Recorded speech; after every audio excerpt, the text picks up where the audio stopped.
Guys, ഞാനിപ്പോൾ tuition കഴിഞ്ഞ് വന്നതേ ഉള്ളൂ. എനിക്കാണ് വിശന്നിട്ട് ഒരു കാര്യത്തിനും മേല.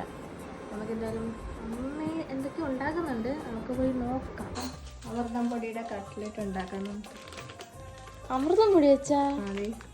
പാത്രത്തിലേക്ക് ഇട്ട് കൊടുക്കാം. പെരുംജീരകം, സവാള, മല്ലി ഇല ഇട്ട് കൊടുക്കണം. പിന്നെ ഇഞ്ചി, പിന്നെ വേപ്പില, മുളക് പൊടി, പിന്നെ ഗരം മസാല കുഴച്ചെടുക്കണം അല്ലേ? യെസ്, കുഴച്ചെടുക്കുക. വെള്ളം ഒഴിച്ച് ഒരു പരുവാക്കണം അല്ലേ? എണ്ണയിലൊക്കെ ഇട്ട് കൊടുക്കുക. എന്തായാലും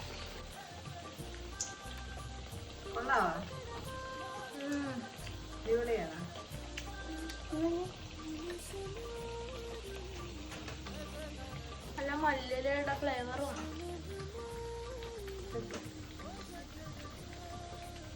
ട്രൈ ചെയ്ത് നോക്കും. നല്ല ടേസ്റ്റ് ഉണ്ട്.